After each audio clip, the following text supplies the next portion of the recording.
Well, good morning, everyone. Thank you all for joining us for our Diversity in STEM series. We're going to go ahead and kick off our session. Some of you may have joined us last year for the first iteration of what diversity in STEM looks like. But this year, we're bringing even more. All right. And this morning, we're going to bring even more excitement, conversation, and hopefully action steps for all of you as we talk about what diversity in STEM looks like. Let's see here. I promise you, we are really good at tech. I promise you. So, joining us today, you're going to get to hear about really the impact of legislation. This session today, we're talking about not just the Supreme Court legislation, which a lot of people have been discussing, but we're also going to talk about how that impacts anti-DEI legislation on the state level. And hopefully, you guys have lots of questions because we have a great panel of experts here to discuss and talk to all of you about the impact. So much so is that Dr. Dickerson is at Florida International University in a state that did actually pass their anti-DEI legislation to give perspective on how that has impacted the state. And I'll introduce the panelists when we get there, but I just wanted to let you know you're in for a really good discussion today. I'm going to go ahead and pass the mic over to Beth McNeil to welcome us from our regional chamber. Thank you. Good morning. Thank you, Whitney. No problem. And I'd like to thank Whitney and Delano for the vision of diversity in STEM. This has been a labor of love for a long time, and it was nice to be able to start this partnership and bring the business community into the topic of diversity in STEM, because the goal is to highlight the disparity, but to bring the business community and bring jobs and make sure that we're finding solutions for the topics that we're going to discuss in the series. Now I think we're going to take a peek at our agenda for the day. So this is where, or the morning I should say, we're not here for the day, but this is our agenda, and please feel free, discussion. Stay with us towards the end of the program. This is where we're going to have a deeper dive. If you've been with us last year, we ran out of time for questions. It was such a robust event, every series last year, that we decided deeper dive would be a great opportunity to allow folks to ask questions and the panelists to dive deeper into the work that they're doing. So this will be your opportunity to really roll up your sleeves and ask our experts some questions. So again, founding partners and Delano and Whitney have been the subject matter experts and really the wind behind all of the sails for diversity in STEM. And we'd like to say thank you on behalf of the Chamber.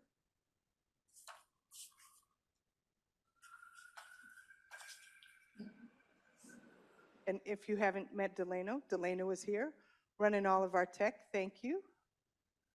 And we'd like to thank our supporting partners as well. We have the African American Chamber. We have Briston and Gregory here. And Alfonso was not able to be with us, but the Hispanic Chamber is also a supporting partner. Now I'd like to welcome up our host for the day. And thank you, Dr. Johnson. Thank you for having us. Thank you. Good morning, everyone. Good morning. My name is Dr. Aja Marie Johnson, and I am a postdoctoral researcher for the Rose Lab.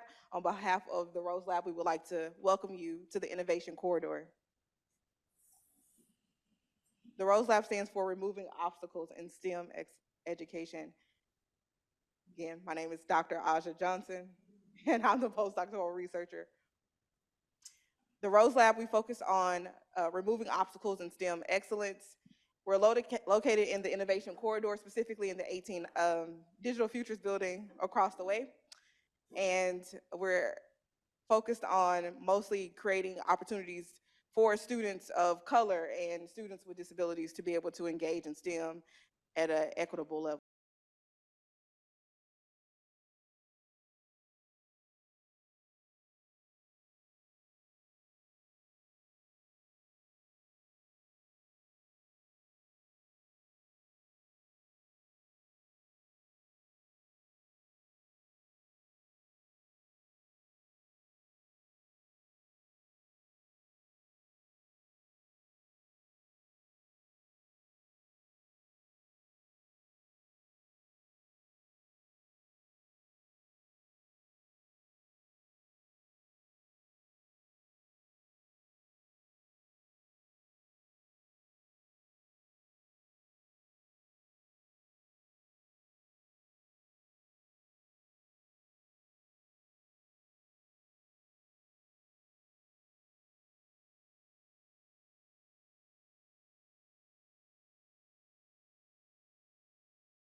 Poverty Collaborative of CPC Cincinnati. The CPC was a collective impact organization designed to lead the community's planning and implementation of efforts to ameliorate poverty by providing guidance on public policy, employment, housing, transportation, education, and healthcare concerns.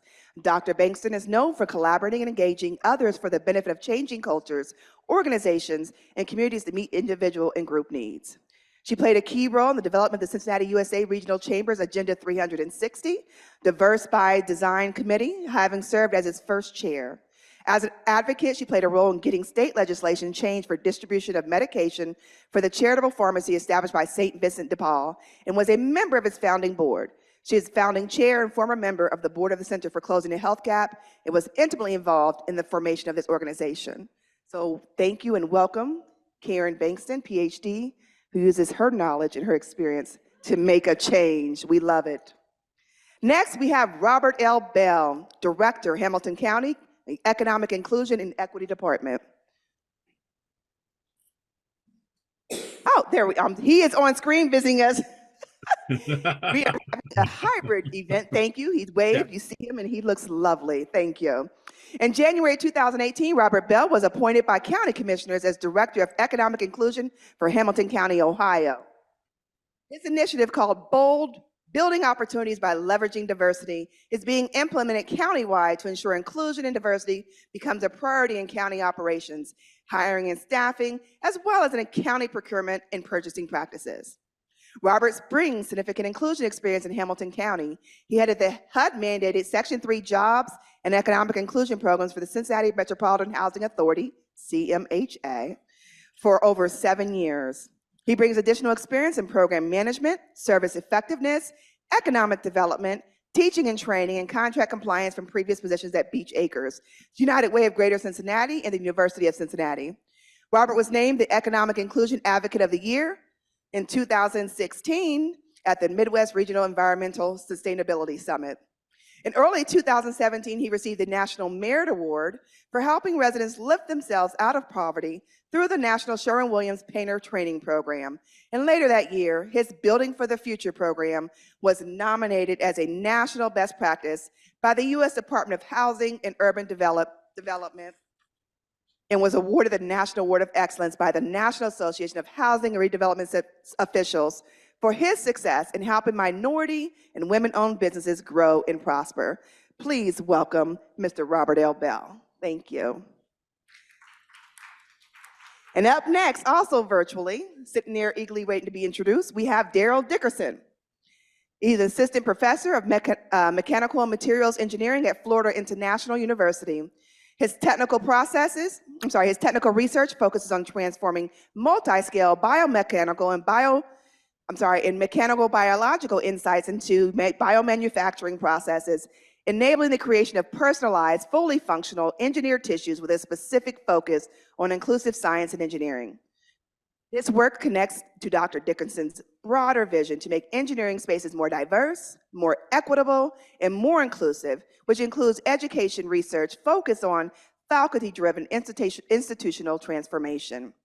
He has served as the chief executive and chair of the board of directors of the National Society of Black Engineers, expanding the strategic focus of NSBE's pre-college initiative by founding the Summer Engineering Experience for Kids, or SEEK, as it's also known as, which has served more than 30,000 students since its inception. After completing his PhD, Dr. Dickerson founded Advanced Regenerative Technologies, I'm sorry, my tongue is tying here, to translate his academic benchtop work to clinical practice, leading to the introduction of bioenthesis, and hopefully I said that correctly, bioenthesis, a rotator cuff tendon enthesis repair product currently in clinical use. He has also served in the board of directors in the National Association of Multicultural Engineering Program Advocates, in a network of change agents focused on advancing diversity, access, equity, and inclusion in engineering. In 2022, Dr. Dickerson was awarded a National Science Foundation Career Award entitled Harnessing Multiscale Biophysical Cues for Engineering Adult Heart Tissue to advance his inclusive research and education efforts. We can please welcome Dr. Daryl Dickerson And as you see, we have a panel of quite some talent and knowledge. Pretty amazing. Thank you. Thank you so much for the introductions. Thank you to our panelists for being here today. And I'm excited to moderate this panel because, as you hear, our work all intersects and directly aligns. And so I'm going to go ahead and open the panel just for those in the room that might have questions. I'm going to open with a question, but this is meant to be a discussion for you all as well. So at any moment you have a question, please raise your hand. We will pass the microphone to you so you can ask your question to the panelists. We want to make sure that you leave here with your questions answered as well, even though I do have a prepared set.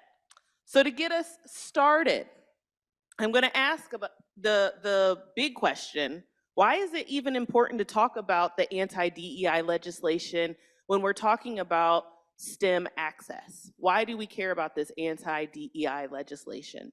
And I don't want to call on you if you want to speak, if you go for it, but that's the big question. Why do we care? Go ahead, Dr. Bankston. Well, you know I can always talk. So, I think that when we think about, or at least when I think about this new legislation, that it seems to be proliferating across our nation, I begin to wonder really how sincere, and I don't want to seem like I'm being belligerent or anything, but how sincere we are related to the principles of the founding of the United States. And I say that because a lot of the legislation that is being proposed or have been proposed and implemented is the antithesis of what it is that we say the Constitution of the United States and its founding is all about. Having said that, I would be remiss if we didn't bring to the table the notion of the changing numbers of individuals who live in our country anymore. What do I mean when I say that? I'm a baby boomer. You probably couldn't tell that, but I am. I thought you were a millennial. Stop. But baby boomers, let's just look at this from a very foundational kind of perspective. Baby boomers didn't have a lot of kids. So if you think of your grandmother or your parents, we didn't have a lot of kids. I only had two, which is what we were saying that was happening in the United States. It was 1.5, 2.5, depending on if we're talking about the 70s or the 80s or the 90s. So baby boomers didn't have a lot of kids. So the generation behind us, Gen Xers, are smaller, right? Now I'm talking people who were born in the United States when I say that. So the generation behind us is smaller.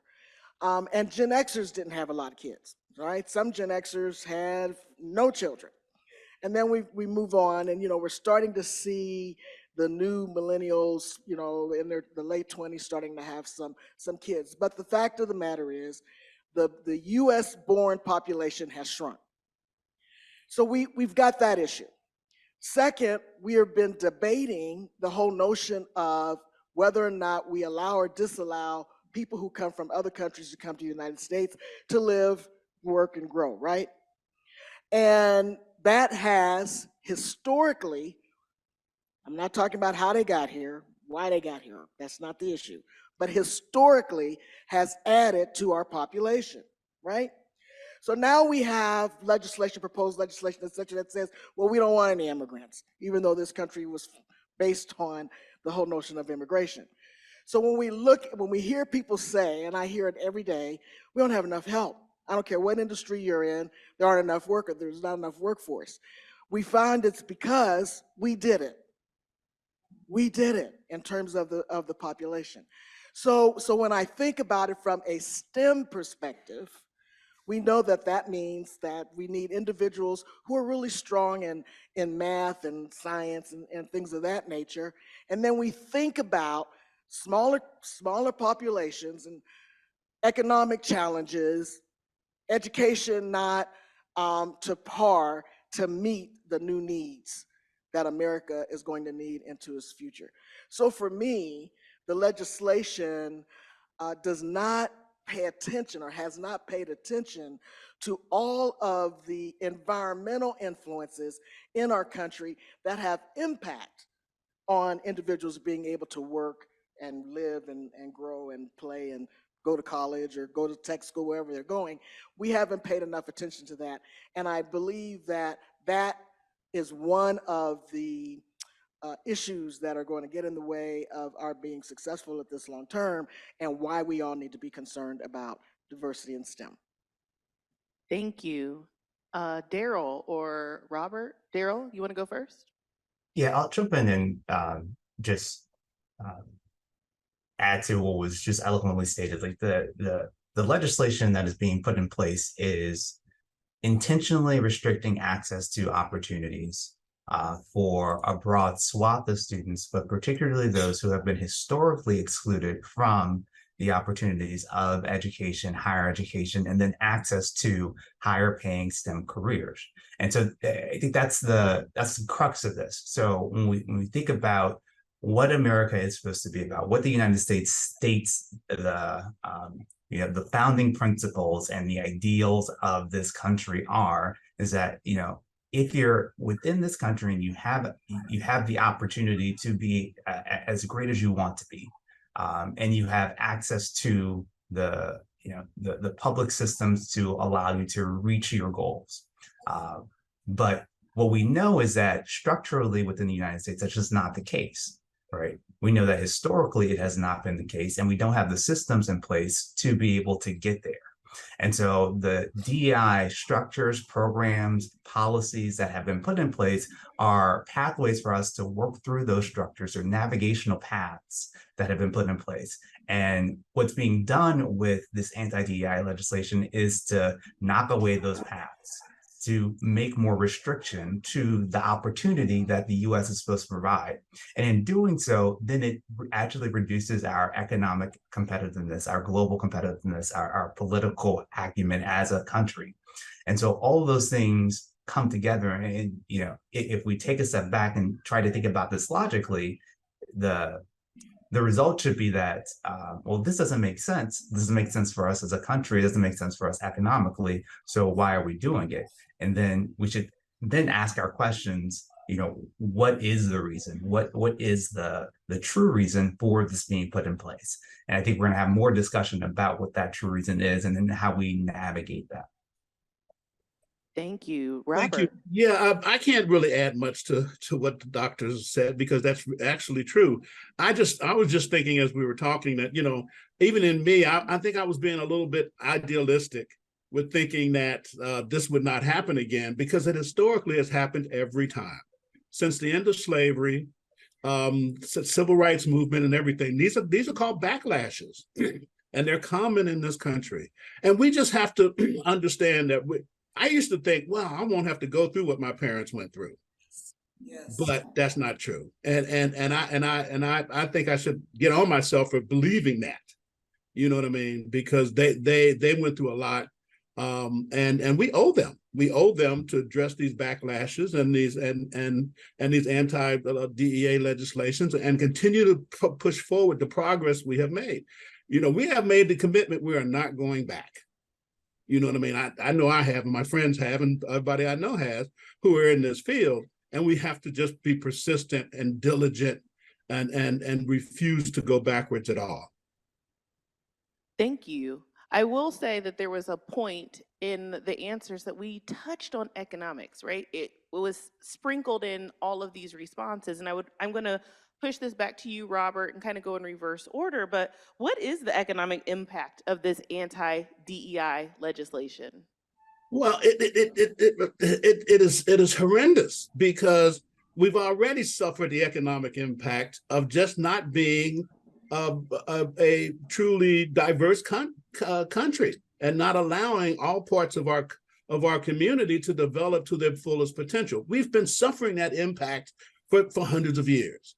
It's going to get worse, because we have made some headway in a lot of areas, and we will strive to continue to do that. But you can't even put a numerical number or a cost on the kind of impact that will occur if we do not continue to pursue opening and the diversity that we've achieved, and really getting all parts of our community and our country, all residents, the opportunity to exceed to the best of their ability, with all the resources and support that they should have. Daryl.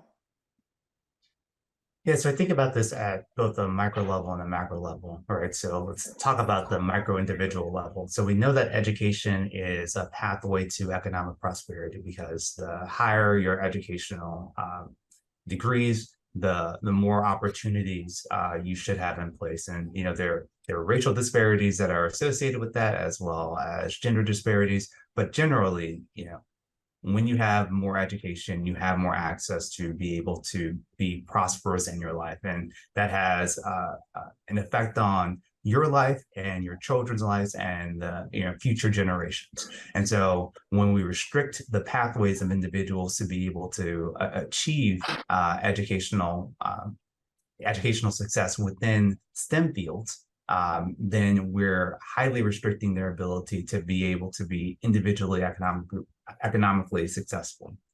On a broader scale, when we're thinking about within the United States, macro level economics, and we know the need for STEM jobs. We know that there is like this large need of STEM professionals at all levels, and we're not graduating enough currently. We cannot graduate enough with the individuals that have been historically in place because the demographics of the country are changing. And so if we're going to meet the needs of STEM careers within the next 10 years, then we have to have a broader swath of individuals who are getting STEM degrees. It's as simple as that. And so by putting this anti-DEI legislation in place and limiting the ways that we have over the last 40 years been able to, at the very least, make incremental progress with getting diversity within engineering and STEM more broadly. And we're saying that we are giving up on this idea that, you know, we have these pathways for individuals to get to STEM degrees. And that's going to lead to a lot more need. And we're not going to be able to fill that need. And with the anti-immigrant nature of the country right now, we can't go outside of the country in order to fill those needs. So we're really creating this this strong issue where we're not going to be able to actually do the work and be technological leaders within engineering and STEM more broadly. I love what you just said, and I like the approach of looking at it from a micro and a macro perspective, because I think that's exactly the way the strategies need to be considered. When I think about this particular question related to economics and the impact of STEM fields on the economics, I think immediately of the whole notion of capitalism. You know, some people kind of like think it's a dirty word. It could be a dirty word all you want to, but that is the foundation of the economy in the United States, is capitalism.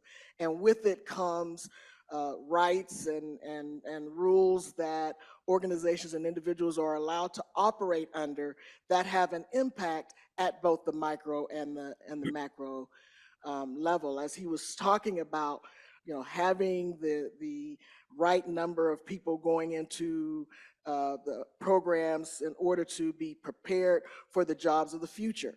Now, if we think about historically, and I'm not even going way back, I'm going like to the 1970s, all right? I'm from Youngstown, Ohio.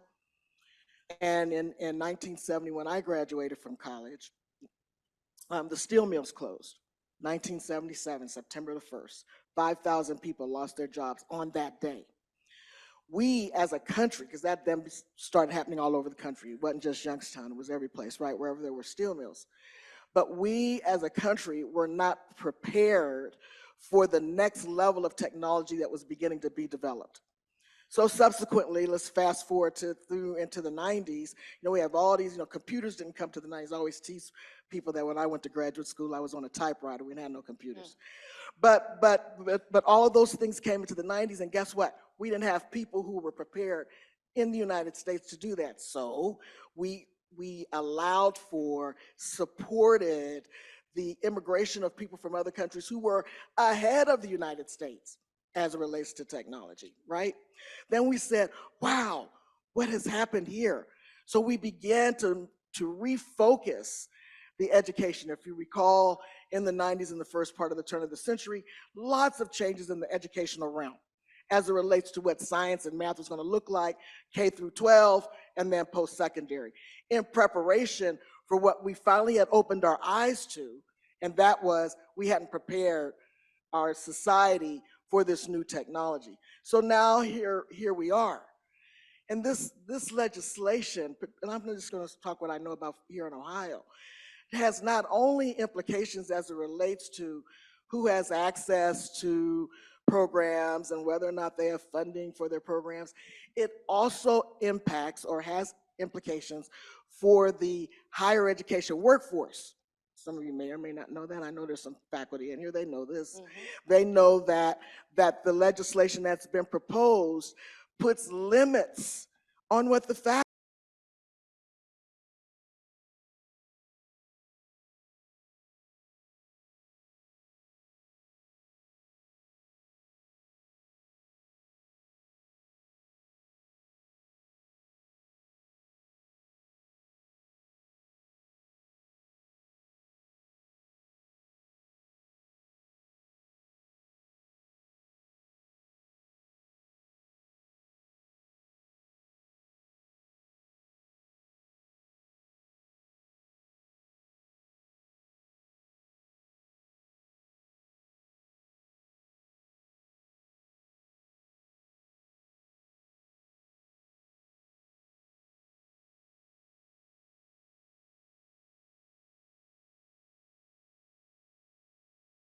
to Dr. Gaskins and others, I said, I feel like I'm gonna have PTSD because a lot of the things that we're talking about today, we talked about when I started college. You know, this is like we're repeating ourselves, and do we not learn from those things that we did in the past?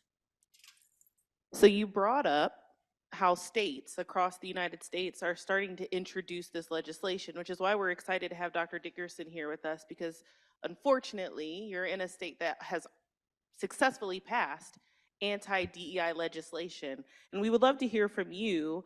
Can you tell us how that legislation passing impacted you and the work that's happening in Florida?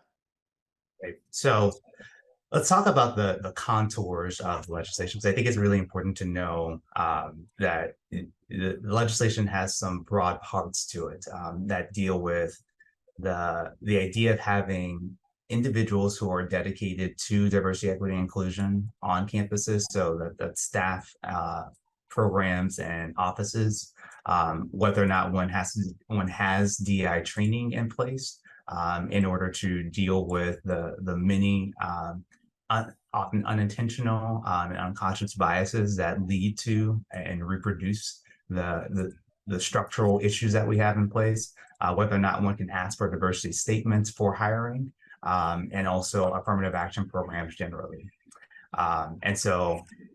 Unfortunately, in Florida's anti-DEI legislation hits all four of those areas. It's a statement that the state funds cannot be used for DEI programs, offices, and staffs. There cannot be mandatory DEI training. We cannot request diversity statements for hiring purposes, which was a standard before for FIU.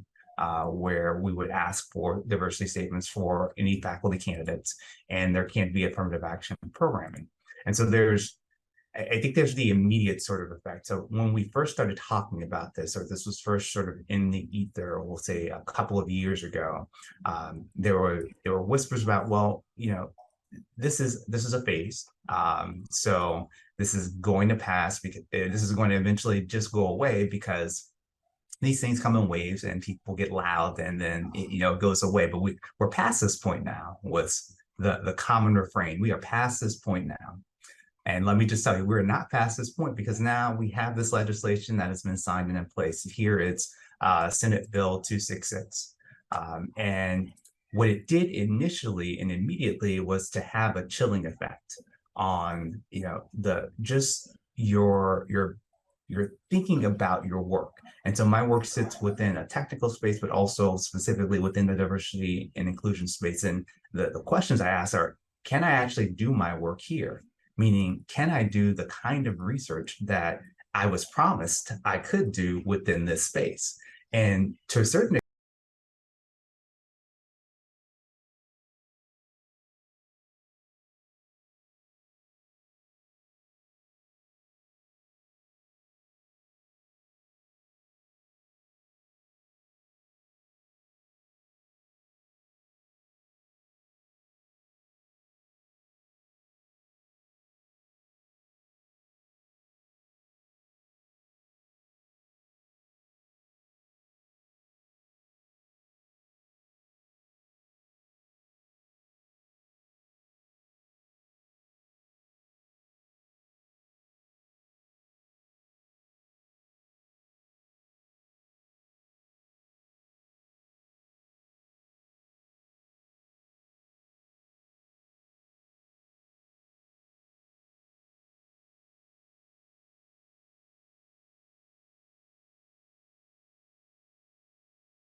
the legislation that's in place, the restrictions that are in place are ultimately a distraction from the profession. These are distractions from the actual work that we should be doing. They're taking away mental energy, physical energy from the real difficult work that needs to be done. And when you have that distraction in place, then it leads to less effective outcomes. If I'm worried about how I'm saying the things that I'm saying, then I'm not worried about the relationships that I'm supposed to be building with the teachers and the students in order to make sure they have the support that they need in order to do the work. And so all of this leads to a more ineffective system. It leads to us not being able to actually work and focus in the ways that we should. And so that's my specific example, but more broadly, at the institution. So we have an office that is the Office of Advancing Women, Equity, and Diversity. All those words are bad. Advancing women, equity, and diversity. That's not, really great within the confines of the framework of SB 266. And so they were federally funded. So it was an NSF grant from a National Science Foundation grant that provided funding specifically for this idea of advance. And they're at the end of their time with the advance grant. And so the funding is going away from the federal funding is going away, and it's supposed to be institutionalized. Like this is built in order to institutionalize things. But we now have in legislation the fact that you can't spend state funds on this thing that's supposed to be institutionalized. And so they're now trying to figure out a way of how do we exist and how do we report back to the National Science Foundation about the things that we're supposed to do. When we built this great infrastructure, they have some great programming, one of which is the bystander leadership training and bringing forth ways that faculty can think about, how do I look around and make sure that I can use whatever sort of whatever my position is, I can make sure that we don't see bias on at the levels that we do. But now that's likely going to go away the next year because we don't have the resources to be able to support it, and it may be illegal.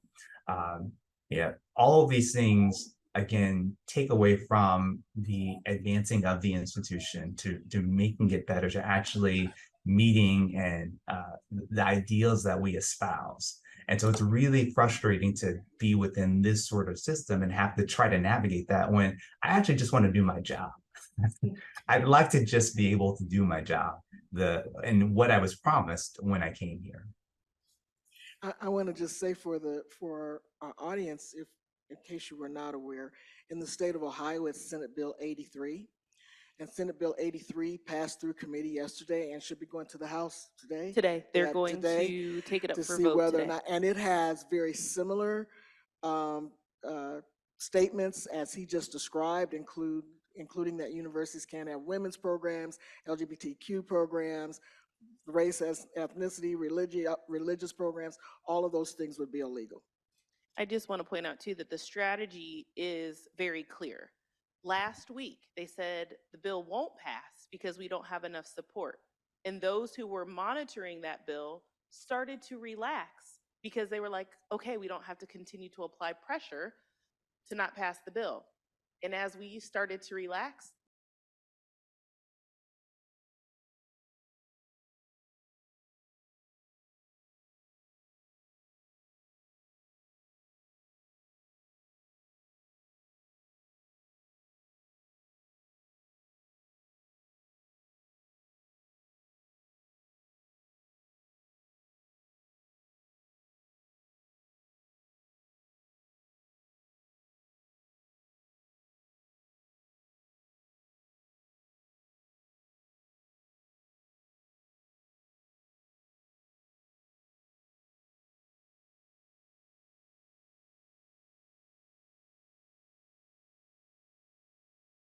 and they think, oh, it's only impacting higher education or it's only impacting education, it will filter into your workplace. If they have state funding.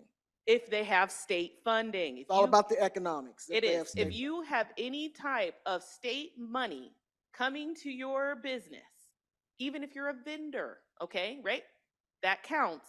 You would not allow to have employee resource groups. Just that's one big thing that I'm like, I hope everyone is paying attention, because yes, it directly impacts higher ed, but it filters everywhere. And in that vein, people are asking, well, what do we do? And so I'm going to ask the panelists, are there any strategies, practical strategies, that institutions of higher education, industry, anything that we can do when we're in this culture? Like, what is something that we can do? Well, I'll say something really quick, because I'm going to defer to the doctors on this, who know a little bit more, a lot more about this than I do. But I know in Hamilton County, we have just gone through a major journey just to get our first required minority and women-owned business purchasing goals. We've never had that in 80 to over 100 years, and we just went through a 2-year period to get it. And it's really disconcerting to see all this stuff happening now. Because we're still in the process of implementing our disparity study recommendations, and the disparity study is a best practice nationally that really looks at spending over a 5.5-year period, who you spend it with, and how much, and that kind of thing, versus who are the businesses in your relevant market area that could be providing this service. It's called utilization versus availability, and if you find a significant statistical disparity among the uses of minority and women, you are given what's called a compelling governmental interest to do recommendations and to resolve those issues. And that's what we have been putting into place. So, I mean, it's very worrisome and disconcerting that, we've got this far, because we're now seeing some really major improvements in our spending, which was really nil for those groups for 8 or 100 years. And we're seeing some significant improvements in that, 10 times as much year per year. And that could all be greatly affected. And within those areas are a lot of STEM kind of activities: architecture and engineering, environmental services, health services, medical services, all that kind of thing. And I'm not sure we know really what the strategy is, but I know we're going to have a comprehensive strategy that we all pursue in order to be able to counteract this and keep this progress going. I think the part that saddens me, I'm with you, Robert, on this, and that is that we've spent so many years, anyone who's done, particularly the whole efforts around inclusion and diversity, and incorporating women in spaces, incorporating Black people and Hispanic people, and just all of that we've spent so many years, and I think that in many ways we got comfortable because we thought we had gotten past it. But with the stroke of a pen, our lives can be changed with the stroke of a pen. Now I'm going to say, because you asked for a strategy. Yes, ma'am. I don't know that I have the answer. But what I do know is that we have not, as a country, paid enough attention to who our elected officials are. The fact is, this is my first time in my life, and I'm old enough to have been participating in the civil rights movement and that in the 60s. This is the first time in my life that people aren't respectful of truth, and that people aren't paying attention to science. I'm a nurse by background, and this is I've seen lots of pandemics and endemics and all of those things over the last 50 years. But this is the first time that I ever heard people say that physicians and nurses and scientists didn't know what they were talking about, and that somebody who has no education related to that had the better answer. So I was on a conference call the other day, and we were talking about the whole notion of the 2024 election. Lots of people are going to be running for election, re-election, and all those kinds of things. Are we paying attention enough and putting enough pressure on individuals who will have the ability to use the stroke of their pen to control our lives? Are we paying close enough attention to ensure that we are voting in the right people? We have not done a good job the last few years. We have not. We've been very apathetic. When you look at the percentage of individuals in our communities who are voting or not voting, it's very sad. It's very sad. And the difference between now and, let's say, 1963, 64, 65 through 68, everybody was voting. Everybody, whether you were for it or against it, everybody was voting. We don't do that anymore. We don't do that anymore. And so subsequently, people are getting into office that, I said the kids, where they don't have a clue.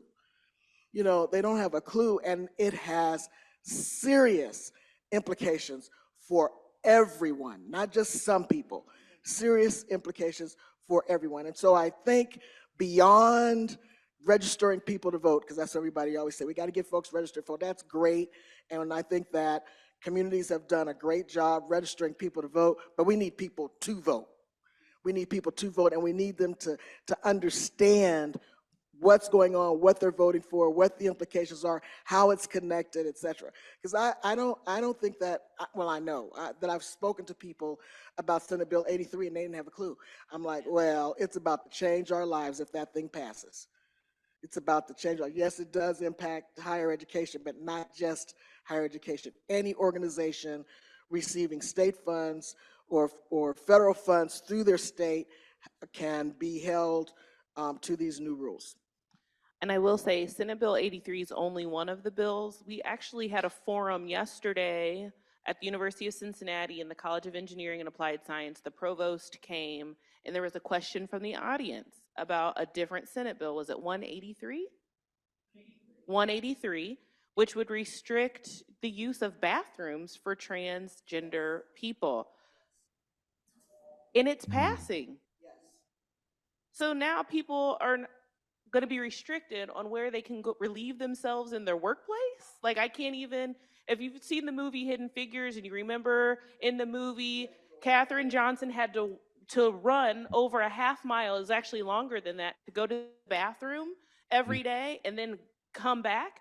And in the movie, the thing that I'm disappointed in is you saw that, I think it was Kevin Costner's character, hit the sign down and was like, yeah, you can go to the bathroom here, you're an employee, whatever his endearing speech. That never happened in real life.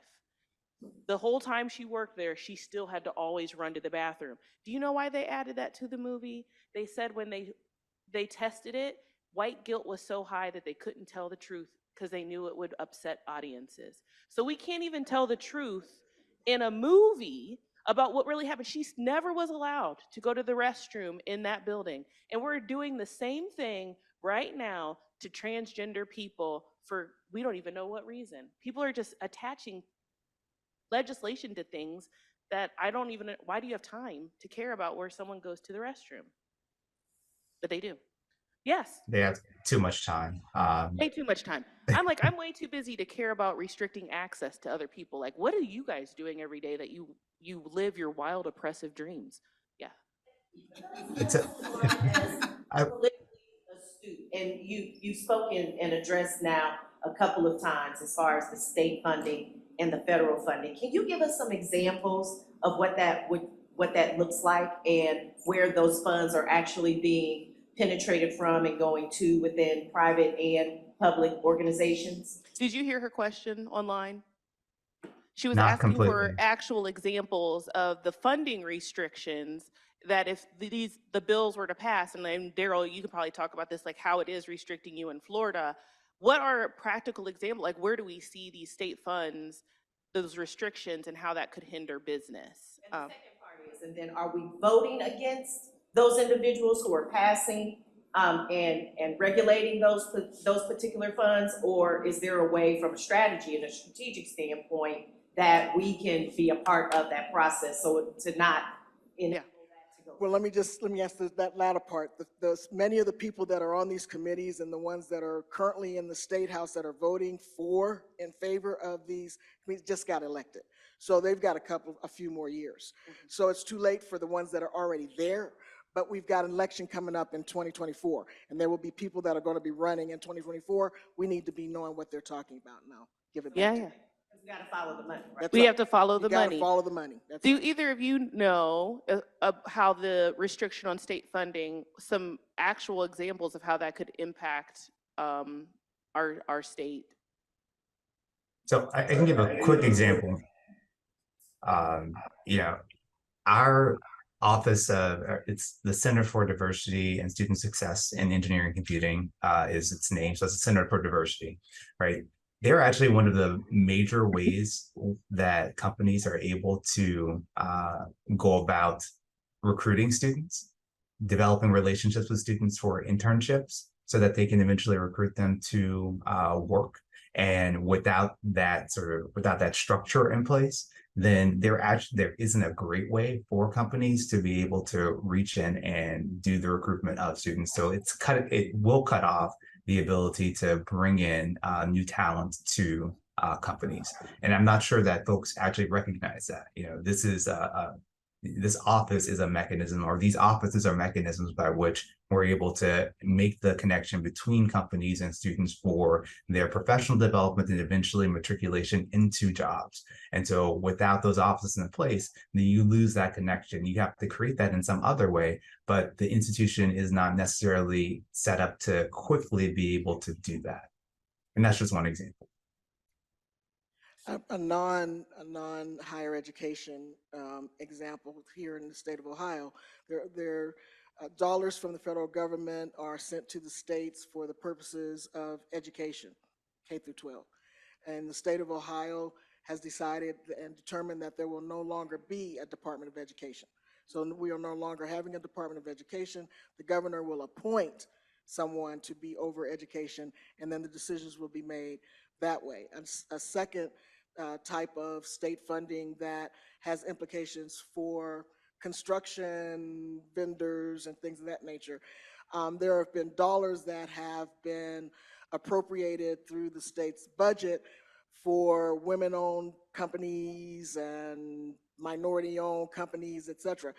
Those dollars that have been appropriated, those line items will be eliminated because it will be against the law to appropriate dollars in that way. Now, and it's already been controversial for nonprofit agencies who have in recent decades received state funding to support certain programs, whether it's the transgender education to help parents in terms of are at risk of losing those dollars because they come from the state.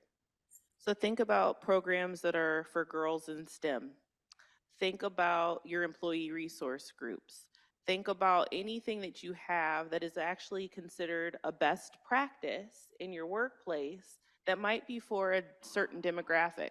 If you have targets, I think about construction a lot because I think about how we have targets on minority business or women-owned business being vendors of even our construction companies. And how we have a failing infrastructure right now in the United States, that a lot of money is going to rebuilding our infrastructure. All of those initiatives would have to go away for you to be the vendor on a project. What does that look like then? Because there are real issues about just in that industry, construction industry in general, about diversity. And so Looks for like them, 1950. yeah, Yeah. we're going Yeah. really far back, right? Like the way that the legislation is written, it's going really far back. Now, do I think that was the actual intent of the law? Maybe I'm underestimating people, which could be it, but I don't think so. But the way they wrote it, it will have all of these residual impacts. And I don't know if they were even thinking about how deep it would go, because a lot of the legislation was introduced because there's a notion that education is indoctrinating people to be more liberal or changing their viewpoint. And that was scary because the more conservative you are, the less and less people are subscribing to those beliefs. And that is really scary. And so it was really about how do we restrict that from happening. But then the way they wrote the law, it just has all of these residual impacts on industry and economic impacts that we will have a hard time overcoming. Even if the bill is only around for a few short years, it has huge repercussions. Okay, I have more. I want to wait to see if there's questions from the audience before I keep going, because we're having great discussion. I do see a question. I'm going to come with the microphone so those online can also hear you. It's not a question, it's just a comment. Well, go ahead and make your comment too. And then I might be overly optimistic, but first of all, thank you so much for everything you're offering all of us. What I wanted to say is don't give the ability to strip our mental space, like one of the speakers was saying, um, and don't let it go wasted on these sensitive matters, because we should be able to get our power back. You know, that backlash that you mentioned earlier, it's time for us to resist and rise. I mean, and it sounds like the Palestinian attitude right now. You're going to resist and resign. And what's happening is the minorities are a majority. So this is going to collapse on its own. You know, you're only showing your true face when you're doing that. And I do think with time, this will affect those with that inferiority complex who are trying to make us more conservative or less educated. So that's all I wanted to say. I think you're absolutely right. That's why I mentioned about the 1960s, because I know most of you all were probably kids or not here yet. But everybody, when I said everybody was on that forefront, all right? Everyone was for the fight for the rights of people in America. And it was that kind of coming together. We're not quite there yet, because I think that because the bills haven't been, at least in Ohio, because the bills haven't been passed yet, the implications, we don't feel it, because we are a community of people in our society that deals with our emotions and how it makes us feel, the fears that people have, which is why they're behaving in the way that they are. I think the more that we can have community dialogues like this, where we're really talking about it and thinking about it, the more perhaps able or willing we are to come together to do that stand up and fight. Because this, you know, again, I'm old enough to remember that stuff. You know, I didn't see it on TV, I was here, you know, and it's very frightening. It's very frightening. And we've got a lot of states that are just marching along in this same direction. I think Daryl, correct me if I'm wrong, 22 states that have introduced in, how many? 40 bills in 22 states have been introduced. And I want to, come back to that specifically and talking about action, right? So Yes, please. it's really critical to know that there is a strategy out there of the opposition, and they are relentless. Like, there's a national movement to put these things in place. If you look at the bills, there's like the text of the bills are very similar across states. And so Yes. recognizing that this is a coordinated action, and later I'll give you a website to look at where the coordinated action comes from. And know what the impact is, know that this is regressive. So we are going back in time unless we are, really coordinated and making sure that these things don't pass. And we need to know what the extent of the legislation does. We know what it does and does not do. And I think that's really important. Some folks will freeze themselves and not to do things, thinking that legislation said something, or the Supreme Court ruling, for example, said something that it does not. And so being very clear on what these things are supposed to do and what they don't do, it's really important. If you're talking to legal, so your legal team about these things, it's really important to ask them the question, how do I do what I want to do? Not if I can do something. You're not paying them to simply tell you yes or no. You're asking for their legal advice to be able to do the things that you would like to do. And also look at the other things that are on the books, because there's some contradictory laws that can be in place that, may be able to help you in your efforts. And Florida has some great examples of contradictory laws that we are currently using to be able to push forward. Thank you for your answer. I have a similar question. Is there a coordinated response happening from the business community? Is there an awareness? Is someone sounding the alarm within the business community to activate what's needed? Because it needs to be relevant.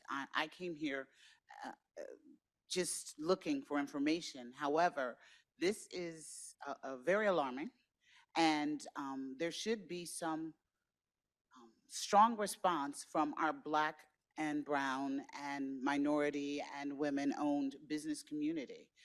Is there an intentional opportunity? Because access in this state to state contracts and federal contracts is solely dependent on that diversity, equity, and inclusion. And if we're not pushing to sound that alarm, what happens to not only our macro Black businesses, but our micro Black businesses, those that exist in the sub-economies of class. There's a really, really strong, those businesses that take care of maybe themselves and one other person. Those people are going to suffer the most because they are the most marginalized. So is there some response that is happening in our community that allows us to ring that alarm? Great question. Yeah. Karen, Robert, Yeah. Daryl? Yeah. No, I don't know. Yeah, I really don't know, especially about a concerted effort, but I do know that it's going to have to, the only way we're going to survive is to make sure we create one that's community-wide, that's persistent. I mean, it's like the group All in Cincinnati around women issues and stuff like that. We've got to address this this DEI infiltration. We have to deal with it as consistently and as steadfastly as they are. To get it in, we're going to have to deal with it to keep it out and to get rid of it. And we're going to have to become more vocal about it and talk about it more and bring up and be more transparent about who's pushing all this stuff, and make sure that information gets out there. But we all of us are going to have to get more involved in this, or we're all going to suffer.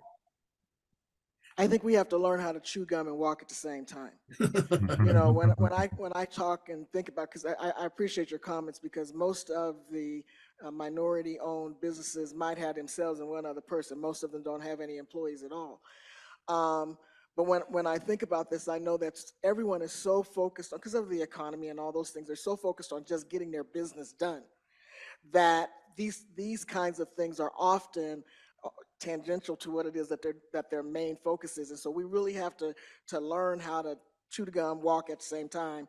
So we know we're going to still be at the tables where they're talking about new development as an example, and the construction and getting these contracts at the same time that we're understanding the strategies that others have clearly put into place, that is just marching across the United States.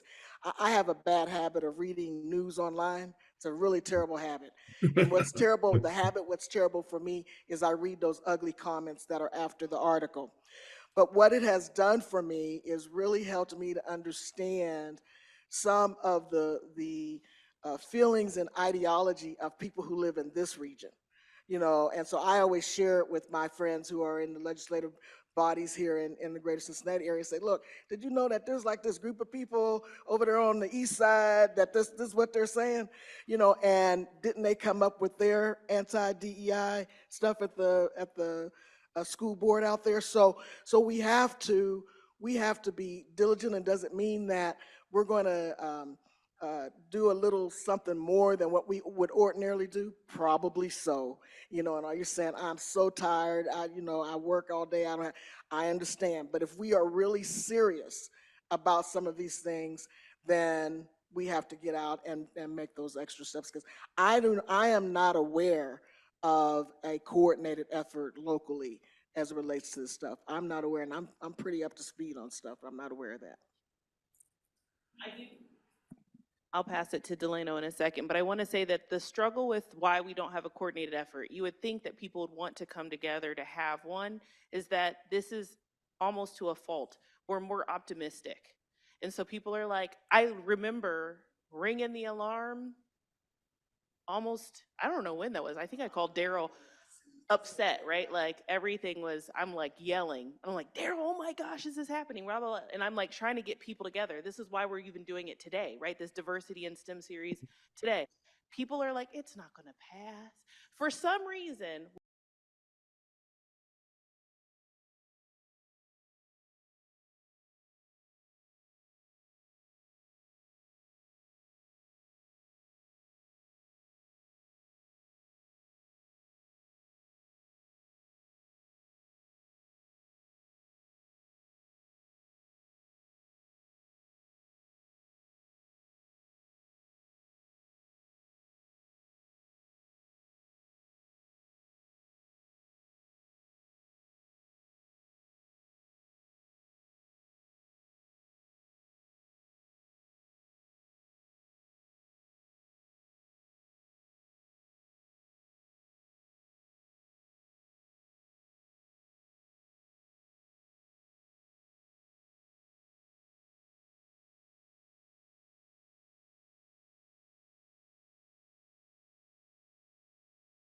for some reason, which is also a good thing, guys, we are just optimistic about people. Like, oh, they would never do that. And I just want to tell you, they will. So please listen and let's, even if they never did it, what would have been wrong with us getting together to have a plan just in case they did? But we don't do that. And that's honestly been the largest problem. I just want to give a quick comment and actually related to the point the sister made.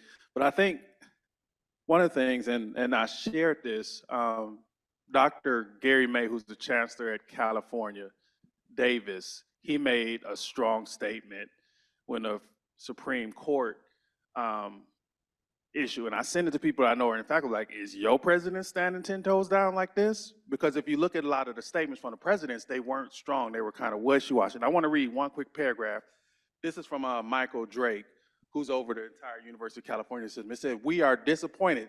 The first 3 words from the president is, "We are disappointed in the Supreme Court's decision to bar the use of race in college admissions, a valued practice that has helped higher education institutions increase diversity and address historical wrongs over the past several decades." That is how he led.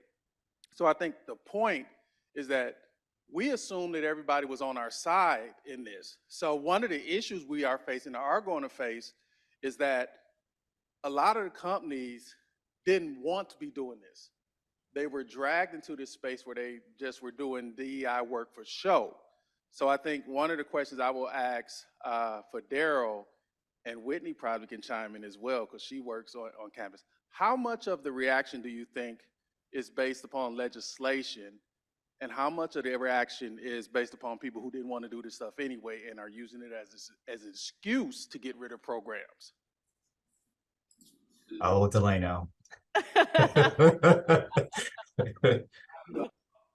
Yeah, that's deep. Go ahead, You're, Daryl, you you're, go you're, first. you're opening up some cans. But let's talk about this because I think there is certainly like there's a large element of how academic institutions work that's based on compliance, right? I will comply with what is put in place because I am restricted in some way from getting what I want, and if I don't comply, then I won't be able to do the other things that are important to me. And so I will say that I think a large portion of institutional administration focuses on compliance, and once a compliance barrier is gone, then that's out of their mind. And so it's not an issue of addressing historical wrong for them, which it was the point of affirmative action. Let's be very clear. The history of the United States, the way we are structured, everything that we see today is the result of how things were set up at the outset. And so the issues that we have with diversity, equity, inclusion, and justice were built into the system and are still within the system. And the purposes of all the DEI work is to undo that structural bias.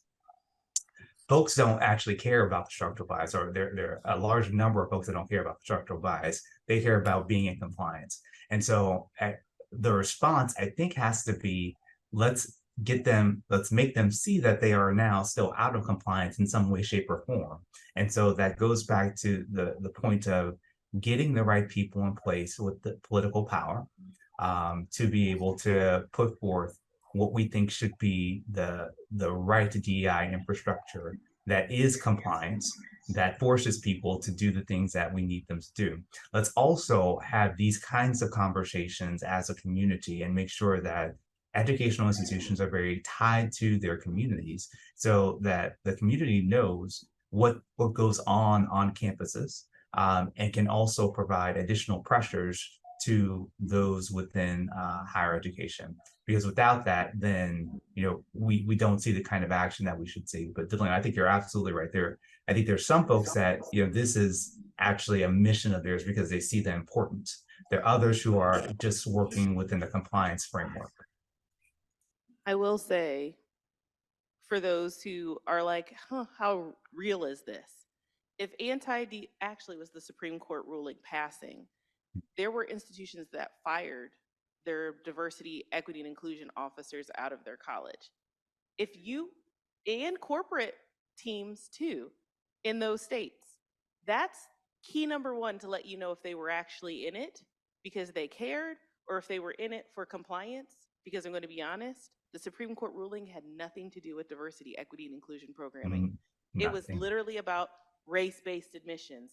So that's when I made the joke earlier, like people are living their wildest oppressive dreams. But that was a way to tell because the bill had nothing to do with diversity outreach programming or offices, but they took that as a step to go ahead and release people from their workplace.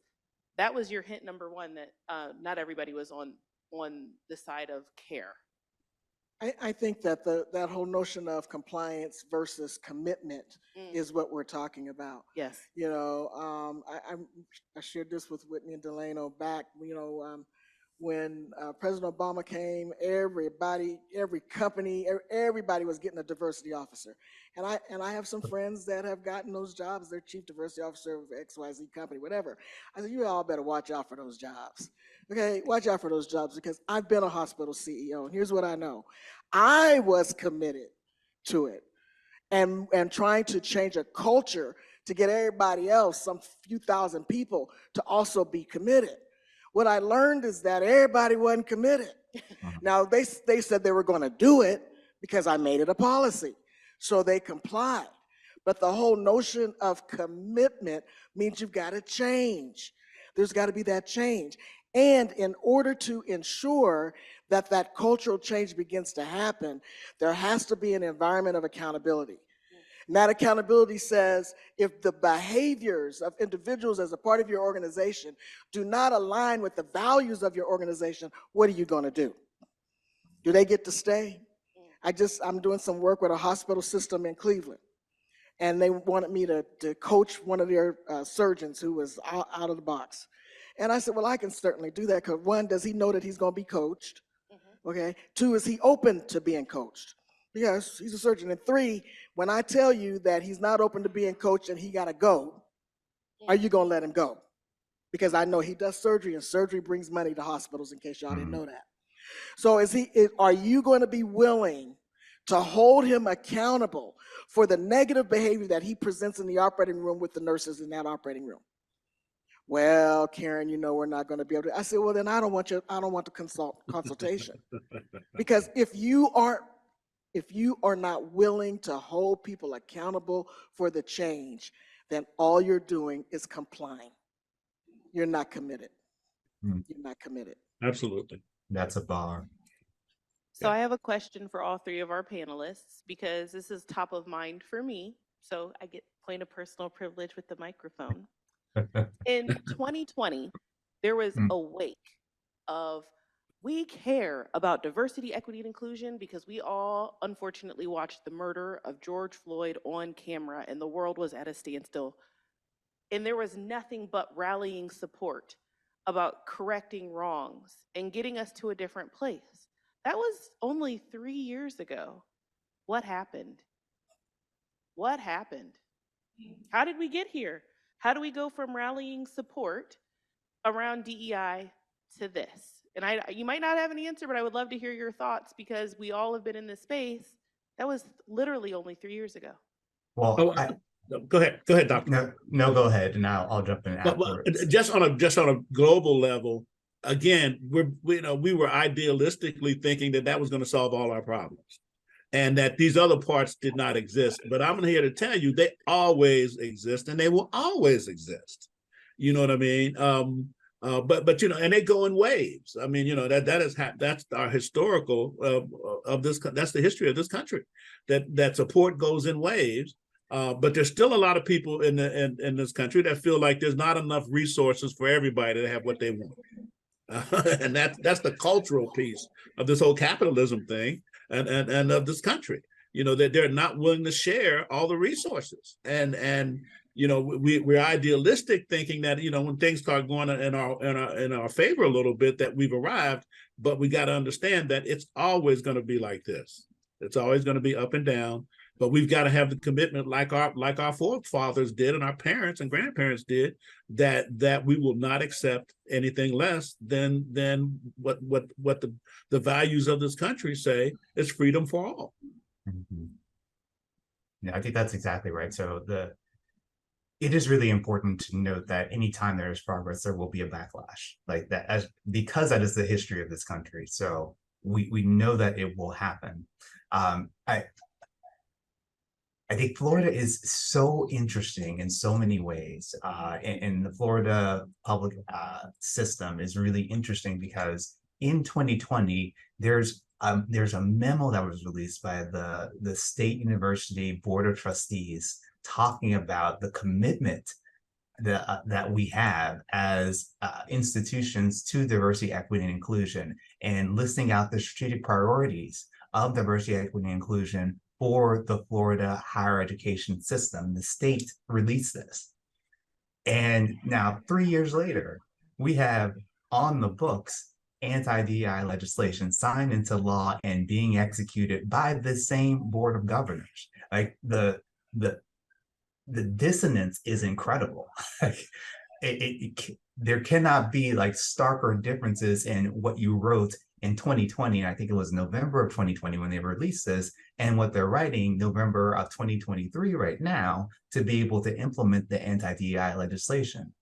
And so I think it's in part incumbent upon us to not only recognize that the backlash will happen, but really consistently remind folks of what they said and what they promised they would do, and to make sure that they are at least aware of how utterly ridiculous it is for us to be in this state at this point 3 years later, when 3 years ago, just 3 years ago, not even an entire presidential cycle ago, you said that you were really committed to this. You said that this was critically important to you, and you were going to put resources behind supporting change that should be in place because of something that we all saw and witnessed that was horrific.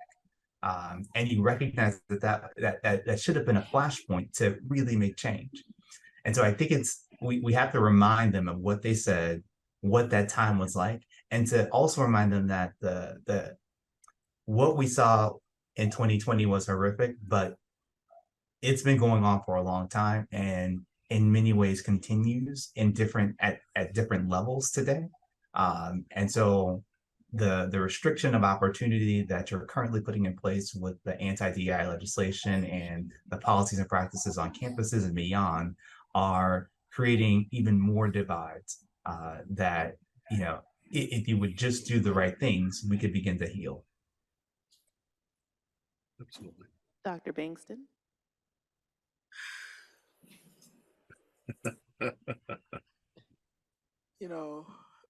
When you put it in the context of the years, it's like, yeah.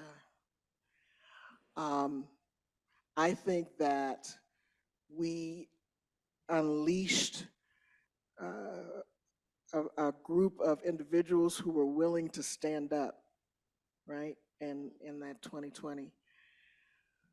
But what we didn't do was take it to that next step.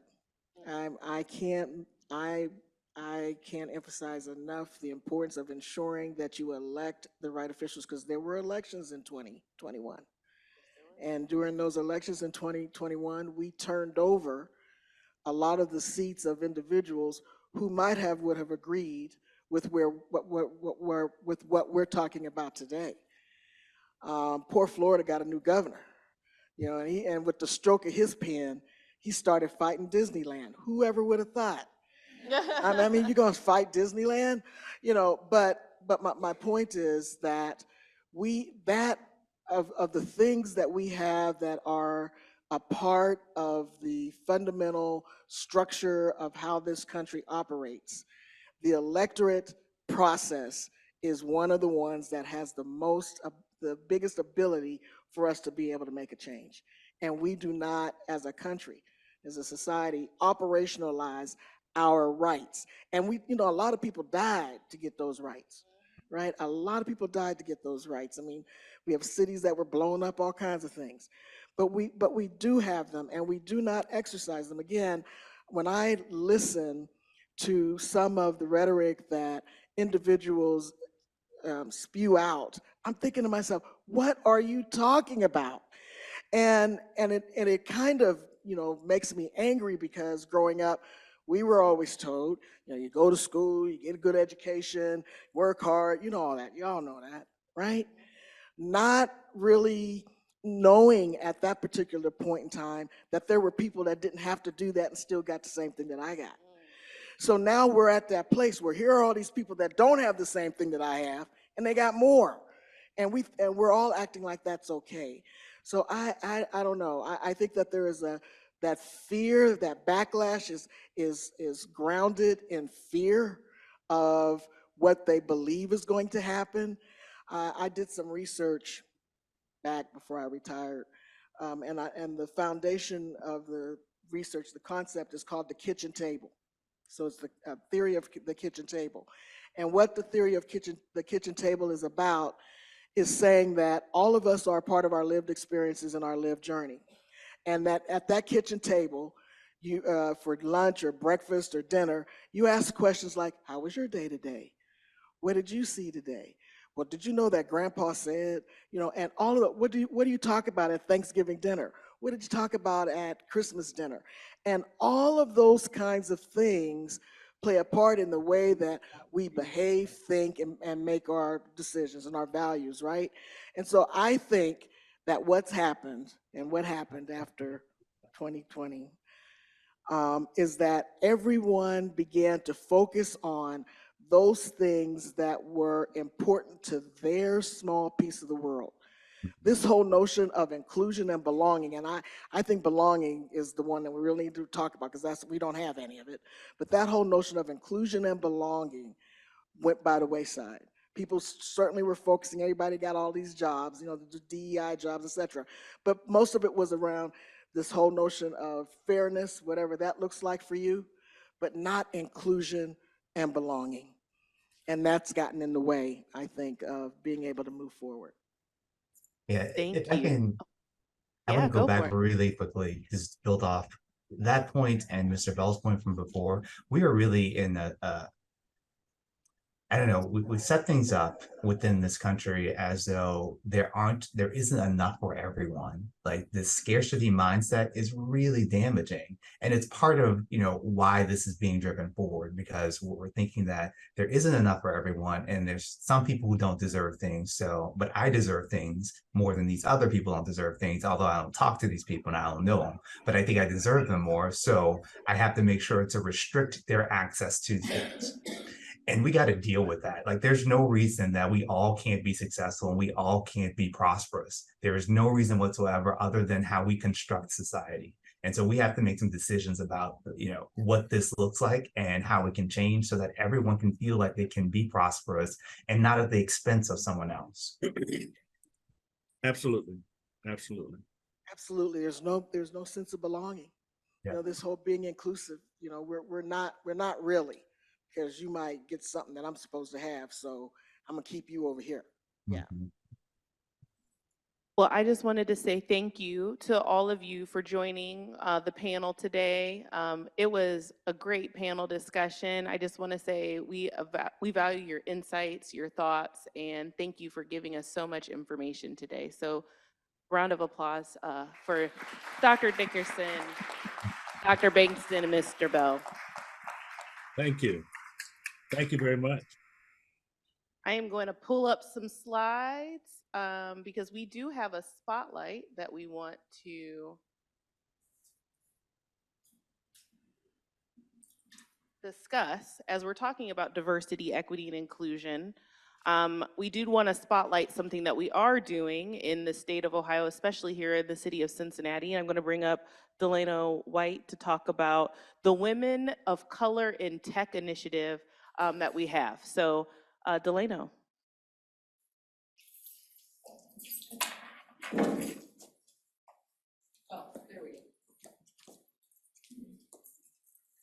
So I was asked to talk about this initiative. So we are one of the partners on this program. This partnership actually is in partnership with the JP Morgan Chase and Company and Google.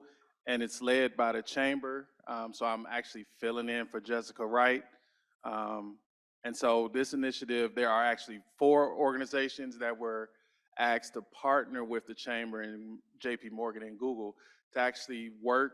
They're giving out 500 free certifications to women of color in Hamilton County. And there's 4 organizations involved. We are one of them, along with the Urban League, the Community Action Agency, and Brighton Center.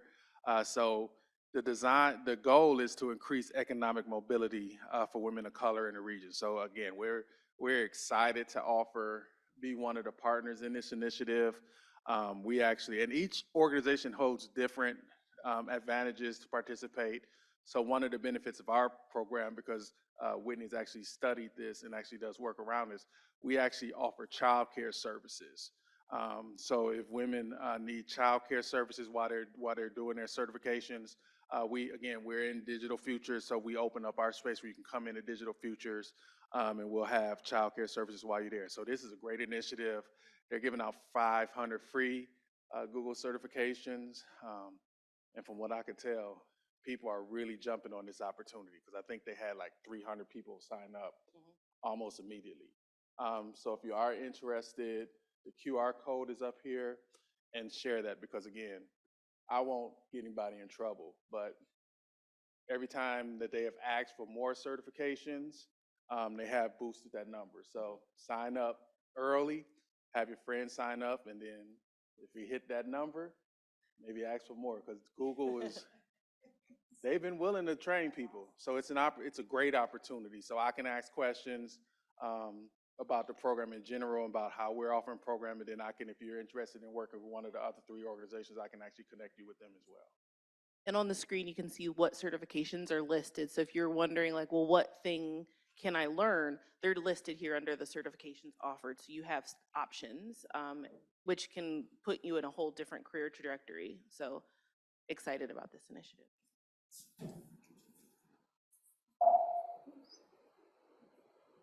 So now we're going to go ahead and take a quick break. There are refreshments in the back, coffee. We're taking a 2-minute break. We're going to go into our deeper dive Q&A session for those who have some burning questions. I think we started in the beginning. There were times where we were hosting a series that people are like, I really need to ask more questions, or I really have more thoughts. And so this time is dedicated for you all that are like, I really want to talk to you about this thing. And so we're going to have the space open for a little bit longer for those who still are noodling on some things and might want to have someone to talk to about it. So if you are not in that space, you're like, I don't really have any questions, you don't need to stay. But for those who do have questions, who want to engage in deeper conversation and connection, please, we're here for another hour. And I do believe Robert has some data Oh, yes, to and kick us Robert off in the session. So- Robert does have information that he will be sharing for that deep dive session. I have it up. So he'll be Yes, ready. absolutely. So, okay, thank you. Yeah, I have your slides ready, but we'll be back in about, I did not mean to do that, in 5 minutes.